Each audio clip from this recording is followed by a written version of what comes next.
You know the vibes. Welcome back to another episode of the Hoop Genius podcast brought to you by NBA 2K25. It's myself, Mooncey, alongside me, the GM extraordinaire, Mr. Scott Perry's in the building. How you doing, Scott? I'm doing great. Old head once told me, he said, if I was doing any better, I might get nervous. That's that.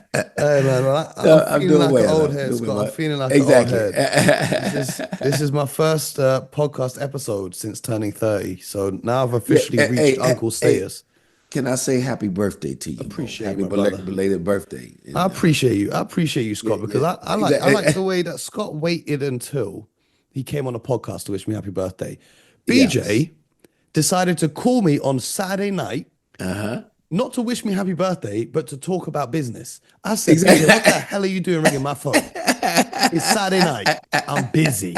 Exactly. What are we talking about here? What are we talking about here? Come on, man. Let me enjoy. Let me enjoy. Exactly. I appreciate you, Scott. Yeah. But now I'm officially an old head now, so I think that I should complain about the number of threes that teams are shooting. I should complain Yes. about the league being soft now. We're gonna have a lot of complaining. But no, all jokes aside, appreciate you guys who messaged me and wished me well. We didn't do an episode on Thursday or Friday because I was enjoying life. We'll just say that, and we'll keep it moving. So, Mo, are you one of those guys that have a birthday weekend? It's not just the day Oh, of the birthday. you You know have a what it birthday is. weekend. You have a birthday weekend. You know what Okay. it is. You know what it I'm is. learning about. I'm learning more about No, you, no, no, Mo. no, no. You know what it actually is, Scott? Okay. I don't ever really do anything for my birthday, right? Because Okay. I'm one of those people who's constantly, you know, thinking I should be further ahead in life than I am right now. So I wasn't really trying to celebrate my birthday too tough. But my Okay. friends and my family, they decided to plan a bunch of different things to celebrate for me. So Okay. I All didn't righty. intend to do all of this. Obviously, I Okay. had a few plans, but it is what it is. But yeah, I don't really make a big deal. But then my friends and my family, they were like, "Nah, you're 30. You gotta do a Yeah. nice few celebrations, you know." Oh yeah. Enjoy the journey, Mo. 30. Hey, That's a benchmark. Now the next benchmark will be 40. So enjoy this next decade, man, I brother. need to get 40 mil before I turn 40. So let's get to work. Let's get Yes. to work.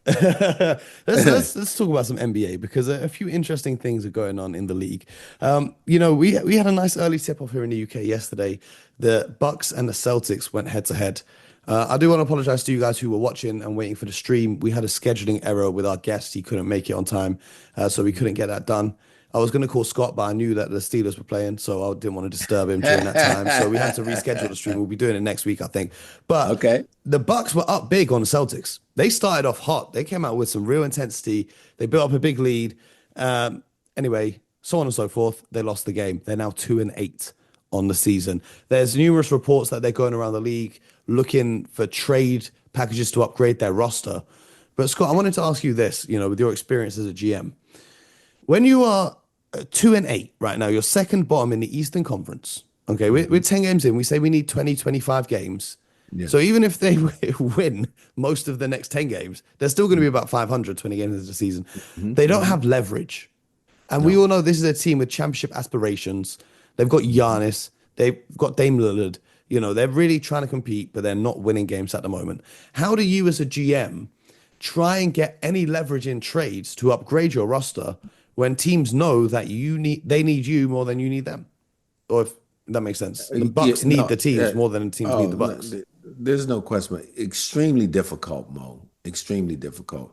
But what you're gonna try, you at least have to attempt to do is call on those teams, hopefully where you have the best relationships with that front office, and seeing if you could work something that's going to be beneficial to both sides, and just really hone in on a couple of those deals. Again, Milwaukee's a team that is really financially strapped as well too, which adds into the difficulty of them trying to make a deal.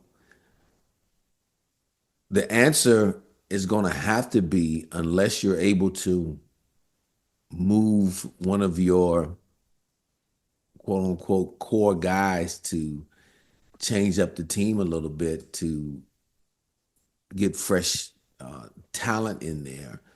Uh, how are you going to develop internally now? When I say development, this is an older team, but how can Doc Rivers get this team to play better. That's his job too now. As a coach, Doc was hired. Let's go back a little bit. When Adrian Griffin was there and there were complaints, Adrian Griffin, they had a very good record. They were in like the top 30 wins and what, 12 losses? Losses? Exactly. Yeah. Exactly. And they're one of the top 3 teams in the Eastern Conference. And they have fallen off ever since that change. Now, everything obviously doesn't fall directly on Doc, but he has a responsibility as the coach when you make that change. And that's the expectation, I'm sure, from ownership and the front office.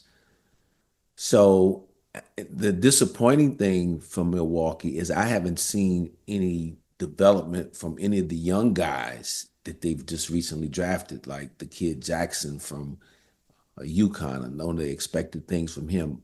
Marshawn Beauchamp, where is he? He hasn't come around. They drafted a couple of rookies this year. Doc Rivers as a coach is notorious for not playing his young guys. He's a very veteran heavy coach, right? And here's the thing that's the most surprising for me.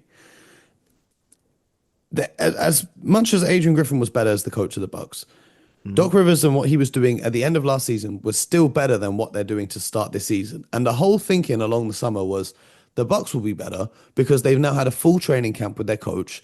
They've had preseason. They're going to be running the system efficiently. They're going to be so on and so forth. But somehow they've come out playing worse. And I know there's no Chris Middleton, but there's numerous teams in this league who are down one of their starting players who managed to make it work. The Celtics are without Porzingis. They've had Jaylen Brown miss games. They've had all of these games. A well-oiled team who competes for a championship can win. We'll talk about OKC later. They're going to be missing a star, but I don't think they're going to go 2-8 over the next 10 games. But Mo, you see, the point is Milwaukee still has their best 2 players available. Chris Middleton is a big part of what they do. But you got Giannis, a former MVP, and you made this big trade for Dame Lillard. So you have your 2 best players available to you on a nightly basis. The thing that I was most concerned about with this Bucks team going into the season, and I've voiced this before, is that you don't have enough youthful energy night in and night out. And now I hear Giannis talking about guys not playing hard enough, which is a concern. And that's why I can't stress enough. And when you're talking about building a team, you've got to have some youth to go along with those veteran guys to help you get through the regular season. Because that youth, while they may lack some of the experience of the veteran players, what you need them to infuse to your ball club every night is that energy, that effort, going after 50-50 balls, loose balls. They don't have that from when I've watched Milwaukee this year, and that's a big problem. You starting off in the hole of 2-8. Now you got to take this next 10 games and see if you can figure out some kind of way. Can you at least be 7-3, 8-2? And just start building the rest of the season in 10-game increments where you're going to have a winning record for those increments to hopefully build toward a playoff run. But right now, things do not look good. When guys start airing their grievances in the media, that is never a good thing for a team. So let's see what happens. What I would say is the next 10 games do look a lot easier. They got the Raptors, the Pistons, the Hornets, the Rockets, the Bulls, the Pacers, the Hornets, the Heat, the Wizards, the Pistons. On paper, you're right, but a lot of those teams are younger, less experienced, and so they'll play hard. And they're going to play hard. Now they may make mistakes that you can capitalize on, but you got to be able to match their energy enough. So, and when you're 2-8, to me, the teams I've been a part of, when you've accumulated that much losing early in the season, every team looks daunting on the schedule until you get in a rhythm and start winning the game. So this is something I've suggested a bunch of times, over the summer and whatnot. And I said, when Giannis finally realizes that this team that they've assembled in Milwaukee is not going to be good enough to compete for a championship, he's going to want out of there, whether it's during the season, whether it's next summer, whatever. I've always said I'd be calling the OKC Thunder, because if I'm losing Giannis, I don't think there's many teams that would be willing to mix up their chemistry and give me a star player in return. I'm going to be looking at a full-on rebuild. So I'm calling the OKC Thunder, and I'm saying, out of your 5 million draft picks, I want all of them. And we'll take a couple of your young players too. What do you think about that from an OKC perspective, would you tinker with what you've got that's currently working, or would you finally use that treasure trove of picks and bring Giannis to the Thunder? Well, if you're the Thunder, you're not going to do that in season this year. Even though I know we're going to talk about this. They just lost Chet Holmgren for an extended period of time. But a big part of OKC has been their internal development, the culture, if you will, of the team that got guys that get along, play well together, understand how they want to play the game in OKC. You go out and get a guy like Giannis, who's a terrific player, one of my favorite players in the league.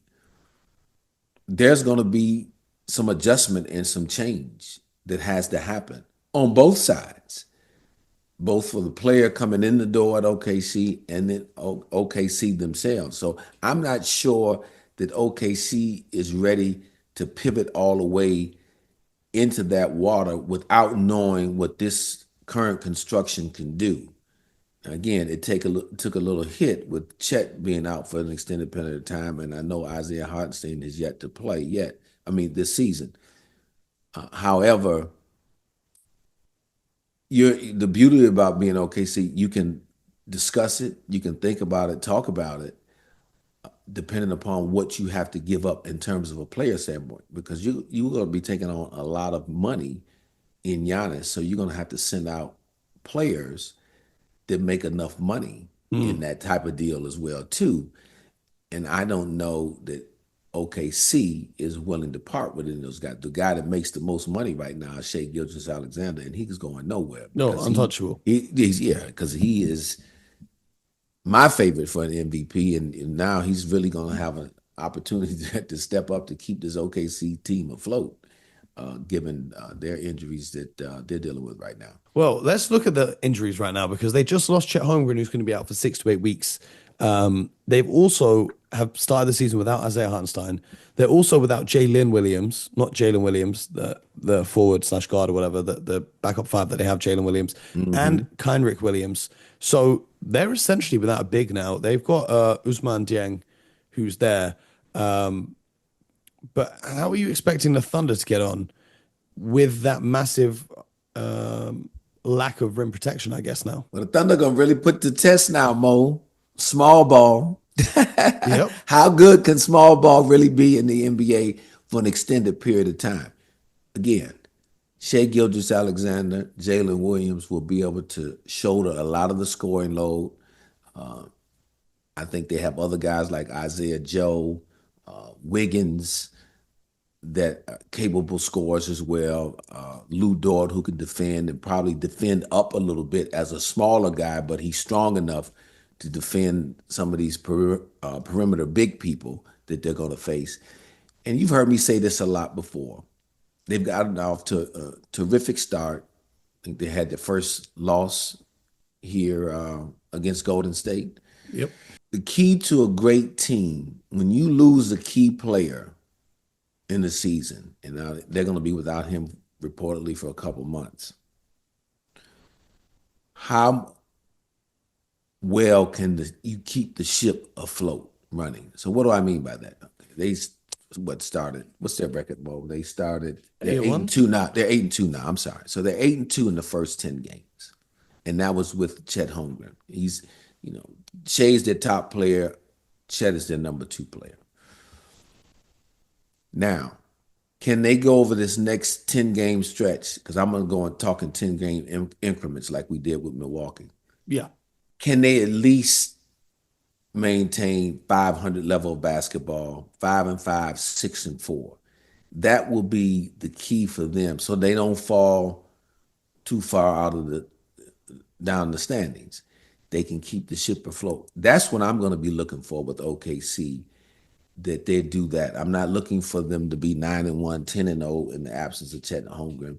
But what I don't want to see from them, what I would be concerned if they pop up in the next 10 games and they're 1-9, 2-8, that would be problematic. I don't think that's going to happen. I just see Shai Gilgeous-Alexander, and I think the coach there, Mark Daigneault, does a tremendous job. They're going to figure out how they have to adjust playing now without that size of Chet, make those adjustments, and they're talented enough everywhere else. And even though they'll be giving up size most nights, they'll figure out to do what I just said to you: be 5-5, 6-4 in those 10-game blocks. Yeah. And so when Chet comes back, and then Hartenstein hopefully will be back come In a couple of December, weeks, yeah. in a couple of weeks, and that will Yeah, I don't know if soften the blow as well too. That'll soften some of the blow as Olivier well too. Sarr is still on their G League team, but they could call him back up. But yeah, it's going to be tough. They've got a tough stretch of games coming up. We're going to keep an eye on that. But that game against the Warriors was interesting. The Warriors managed to take the win, and I think the Warriors might be one of the biggest surprises of the season so far, because not many people had them. You know, just even though it's only 10 games in so far, they're the number one seed in the West right now, 8-2. They've got off to a great start to the season.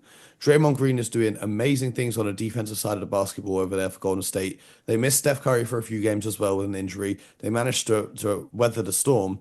But what are you seeing from the Warriors so far? Because the one thing I will say is, although they are 8-2 right now, they've played the Trailblazers, the Jazz, they lost to the Clippers, they beat the Pelicans again, the Rockets, the Wizards.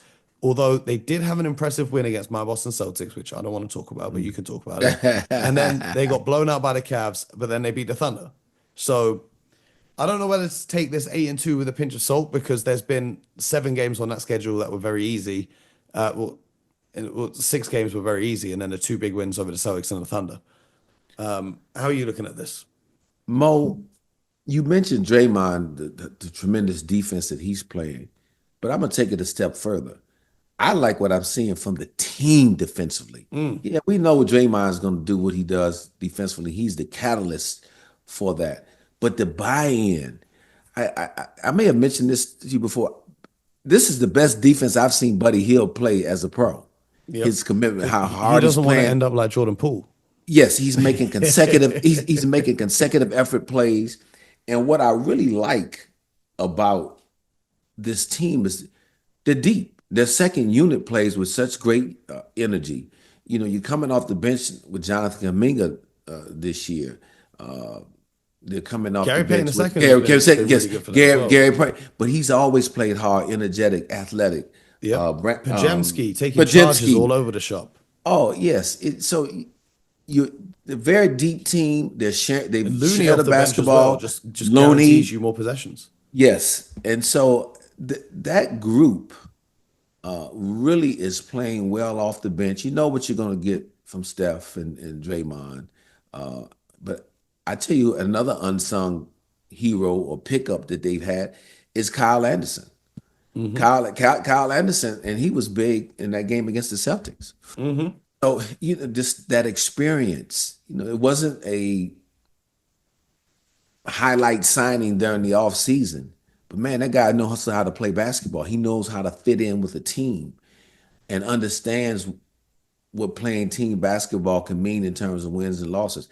I really like what I'm seeing out of the Golden State. The young guy, Trace Jackson Davis, has improved as a starting big man.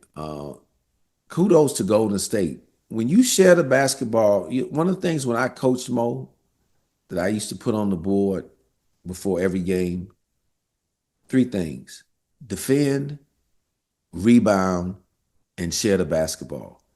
They're doing all 3 of those things at a very high level right now. And if they continue to do that, they will be a team that will be a difficult out, and I think could end up being a top 4 or 5 team in the Western Conference. So love what I'm seeing out of the Warriors, and they look like they're having fun. And when your team looks like they're having fun and enjoying playing well together, you can never discount that. You can carry that a long way throughout the course of a regular season. Let me ask you this, Scott.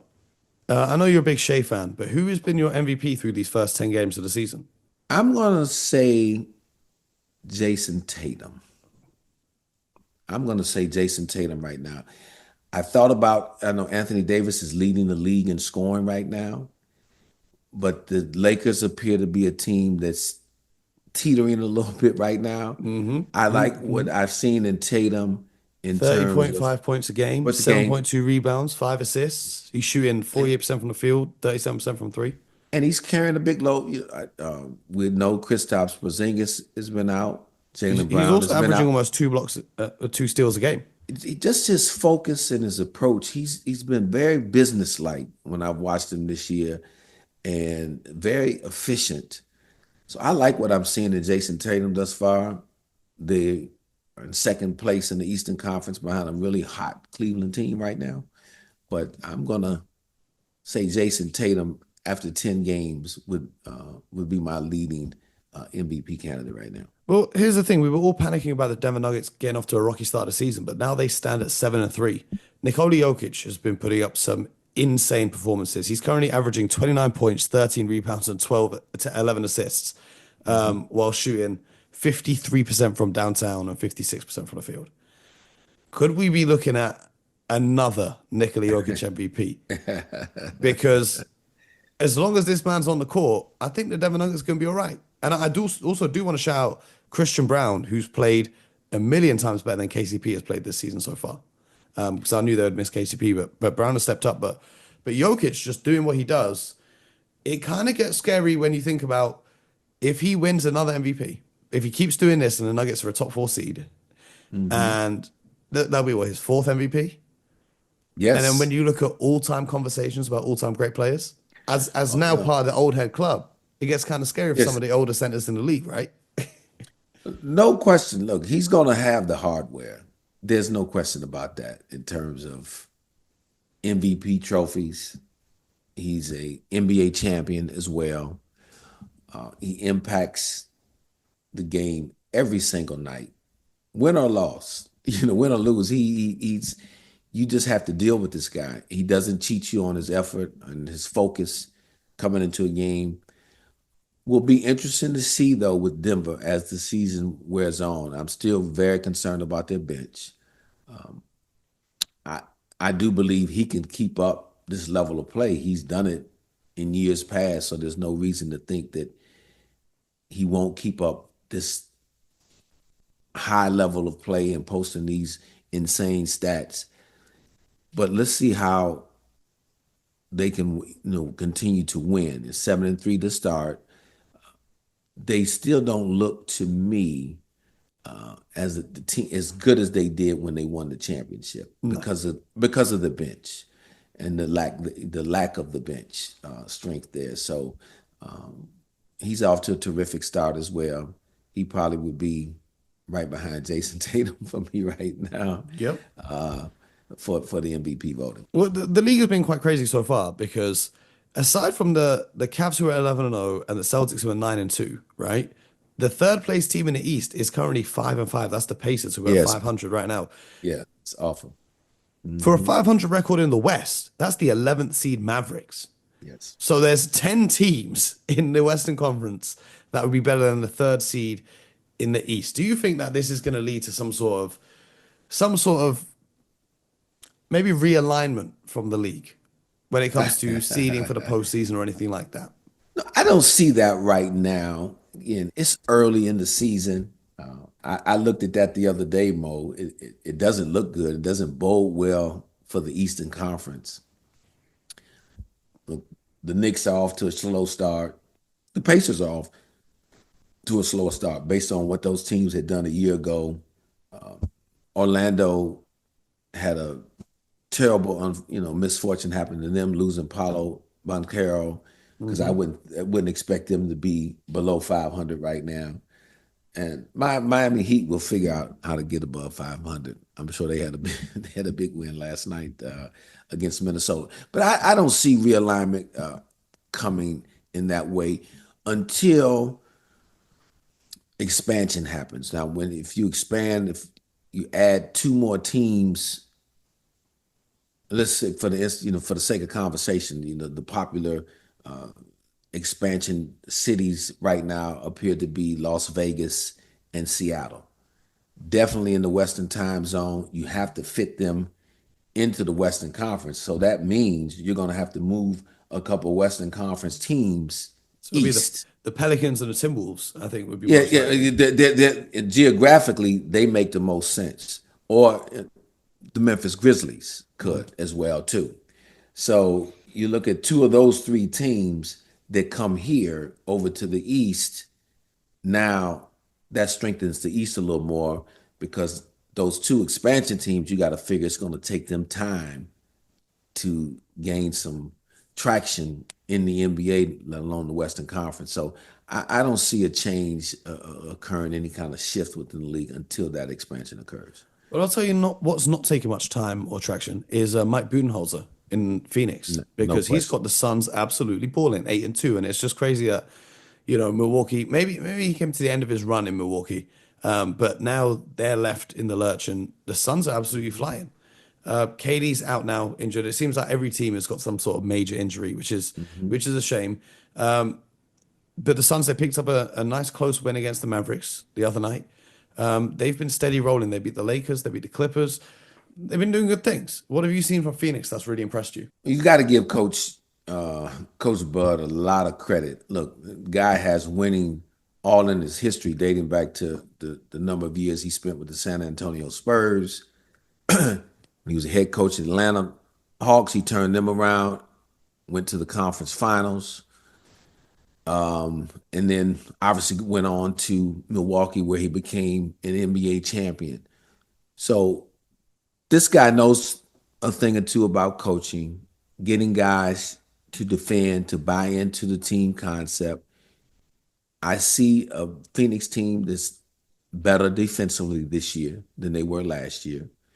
I also see a team that's added, and we talked about this a few weeks back, Mo, when you added that point guard in Tyus Jones. Again, not in terms of media coverage, one of those high-level signings per se, but that was a very important signing because he is a true point guard. Now you take that responsibility away from Bradley Beal, away from Devin Booker, frees them up to really be who they are. And I like what I'm seeing. And with Durant going out here, it's going to put my theory into test about, again, the depth of your team. How can the Phoenix Suns, I'm going to learn a lot about the Phoenix Suns in this next 10 games without a Kevin Durant than I did even in the first 10 games. Because I know Kevin's going to always show up, play great, play well. Bradley Beal is a solid pro, as we know, and multi-time All-Star, and Devin Booker, one of the best two guards in the league. But now I want to see those two guys that I just mentioned, how they're going to carry this team in the absence of Kevin Durant, how they're going to pick up the slack. Can they be a team that's 5-5, 6-4 in his absence? And if they do that, then to me, they're going to be one of those teams that are going to be hard to deal with in the Western Conference. Absolutely, but I'm looking forward to another week in the NBA rolling around. We're not far off that 20-game mark, that 25-game mark, and I'm sure there'll be a lot of things to say, and we're going to keep an eye on all the moves around the league and how things keep going. And when do you think the Cavs are going to pick up their first loss, though? Because they're 11-0 now. They've got the Bulls. You tell me stop when you think they're going to lose a game. Okay. They've got the Bulls. They've got the 76ers. They've got the Bulls again. They've got the Hornets.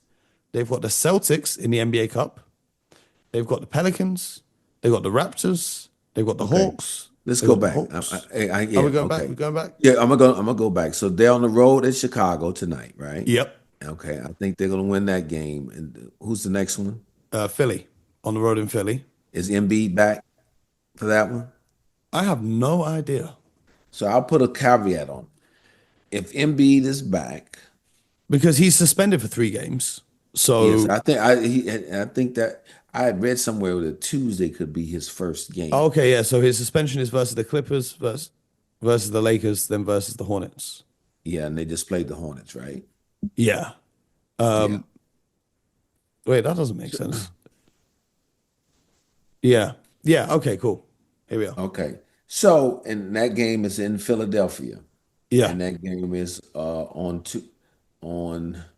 no, they're playing New York. They're playing the Phillies Knicks on Tuesday night in So America. Phillies Then are they're back to playing back. Phillies are back to back. So back-to-back. Joel may not be playing. So that he won't be back-to-back. playing. No. Okay, That's no. ridiculous. We got to think about that when we go through the schedule. But no. I tell you what, it's crazy as it sounds. The tough games when teams are on the strings like that, the better teams like the Celtics and all, they're going to be up for those games. assuming they beat Chicago tonight, go on to win the Philly. When then Chicago comes back to their place, On that's the Saturday, trap. NBA That's the Cup game one. that's a cup game. Mm-hmm. Okay, if that's a cup game, well, they'll be up. They'll need to win Yep. that one. So then you think the Hornets, though, on Oh, Sunday that's a could steal a non-cup win? game. Is that that That's a just a not? normal game on Sunday. Yeah, the Hornets. That's the trap game right there. Okay, That's so the they'll be game. That's the 14-0 Hornets. by the time we get there. Yeah, yeah. Okay, and then they That's got the the trap Celtics game. in the NBA Cup next week on Yeah, Wednesday.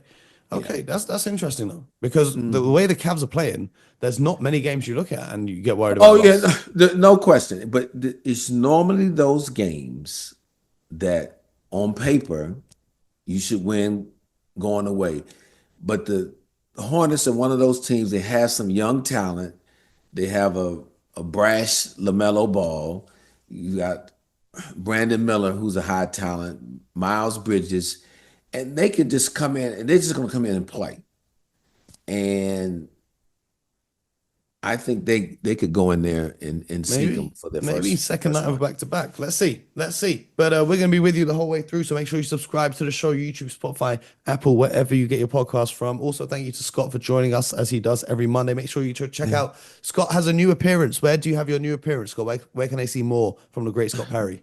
Yes, Front Office Sports on YouTube.